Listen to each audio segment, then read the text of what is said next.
নবী সাল্লাল্লাহু আলাইহি সাল্লাম আবু তালেবকে কালেমা পড়াবার জন্য কি পরিমাণ কাঁদছে, চেষ্টা করছে। শেষ মুহূর্তে বলছে, চাচা চাচা কালেমাটা পড়েন না চাচা। বলছে না, মানুষের কাছে বেইজ্জতি হব, পড়বো না, মানুষ লজ্জা দিবে। আল্লাহ নবী সাল্লাল্লাহু আলাইহি সাল্লাম বলছে, কানে কানে বলেন, আমি কাউকে শোনাবো না, আমি শুধু হাসরের মাঠে বলবো, মৃত্যু পর্যন্ত চাচা ওয়াদা দিলাম জগৎবাসীকে শোনাবো না আপনি ঈমান আনছিলেন, কানে কানে কন। আবু তালেব বলছে না, কানে কানেও বলবো না। এবার নবী বলে চোখের পানি ফেলতে ফেলতে, চাচা এমনও কইতেন না তো, ঠিক আছে চাচা আমি কালেমাটা পড়ি, আপনি শুধু ঠোঁটটা নাড়েন, আপনি শুধু ঠোঁটটা নাড়বেন, আমি হাসরের দিন বলবো মাওলা আমার চাচা কালেমা পড়ছিল এই জন্য ঠোঁট নাড়ছে, এর সুযোগ দেন। চাচা বলছে না না না, আমি ঠোঁটও নাড়বো না। আল্লাহ নবী তখন অঝরে কাঁদতেছিলেন আর চোখের পানি ফেলে বললেন, চাচা আপনি জাহান্নামের আগুনে জ্বলবেন, আমি সইব কেমন? আবু তালেব নাফরমান তখন কি বলছে জানেন? আন্নারু খায়রুম মিনাল আর। মুহাম্মদ, মানুষের কাছে লজ্জা পাওয়ার চাইতে আগুনে জ্বলা অনেক ভালো। বাপ, নিজেদের জিন্দেগিতে একবার ভাইবা দেখেন, আমিও ভাবি আপনিও ভাবেন এমন আচরণ আমার মধ্যে আছে কিনা। 3 দিন ধরে যে বাড়িতে মেয়ের বিয়েতে ছেলের বিয়েতে যে ডেকসেট বাজাইলেন, কারে খুশি করার জন্য? হ্যাঁ, 1 লক্ষ টাকার গেট, এরপরে গায়ে হলুদের এই নগ্ন অনুষ্ঠান কার জন্য করলেন? বেড়া বেড়ি সব যুবক যুবতী সব একই মাইক্রো প্রাইভেট কারের ভিতরে যাতাযাতি করে বহাইয়া একখান থেকে একখানে নিলেন, কার জন্য?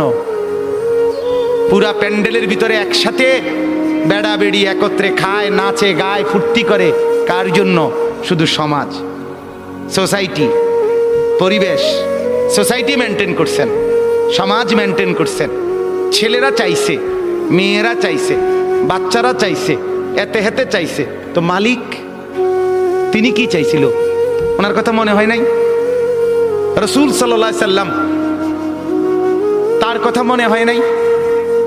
বলেন, কিয়ামতের দিন নবী সাল্লাল্লাহু আলাইহি ওয়াসাল্লামের কাছে কোরআনে আছে, ফাকাইফা ইদা জিনা মিন কুল্লি উম্মাতিন বিশাহিদ ওয়া জিনা বিকা আলা হাউলা'i শাহীদা। নবীকে বলছে আল্লাহ, বন্ধু আপনার উম্মতের প্রত্যেকের আমলনামা আমি আপনার হাতে দেখাবো, আপনার হাতে, আপনার সামনে পেশ করব, আপনি দেখে কথা বলবেন। আমার কাছে সুপারিশ আপনি কইরেন, মানা নাই, কিন্তু আপনি দেখে করবেন। রাসূলুল্লাহ সাল্লাল্লাহু আলাইহি সাল্লাম যদি হাসরের ময়দানে এরকম আমলনামা খুলে উল্টায় আর পৃষ্ঠার পর পৃষ্ঠা দেখে ফজর নাই, জোহর নাই, আসর নাই, মাগরিব নাই, এশা নাই, শনিবার রবিবার, মদ জুয়া, অবৈধ উপার্জন, গান বাদ্য, নাটক, সিনেমা, জিনা, ব্যভিচার, বেহায়া, বেপর্দা সব উল্টায়।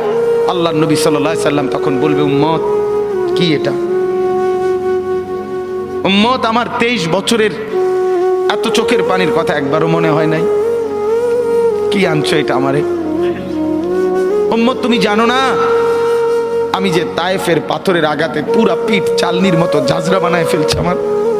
শোনো নাই তুমি? আমারে যে উহুদের ময়দানে দান দান শহীদ করে রক্তাক্ত করছে, তুমি শোনো নাই? আমি যে 14 দিন পেটে ক্ষুধার তাড়নায় পাথর বাঁধছিলাম, উম্মত তোমার মনে নাই?